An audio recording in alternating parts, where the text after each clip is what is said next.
Hello, day traders. Global trade prospect uncertainties after the U.S. doubled steel and aluminum tariffs on imports from Turkey, causing Turkish lira crisis, overshadowed volatile global equities market last week. Tensions eased after China agreed to send a delegation to the U.S. to resume trade talks this week. The S&P 500 ended 0.6% higher for the week, while the US dollar index slipped 0.2%.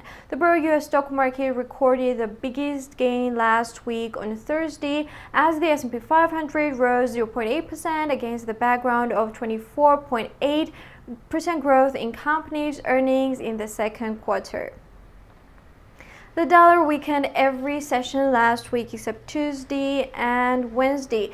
Easing of trade war concern had a dampening effect on US dollar demand, with ICE index dollar turning 0.1% lower Thursday after Wednesday news China's delegation will resume trade talks in Washington on August 21 ahead of August 23, when US tariffs on some $16 billion of Chinese imports are set to be enacted.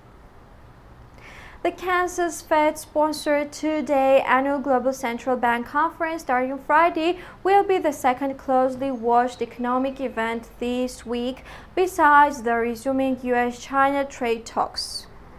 While the trade negotiations are not expected to produce breakthrough results, as they won't be held between high officials, officials are also working on a roadmap to reach some sort of a deal that would lead to a summit between President Trump and Chinese leader Xi Jinping in November. Happy trading. See you next week.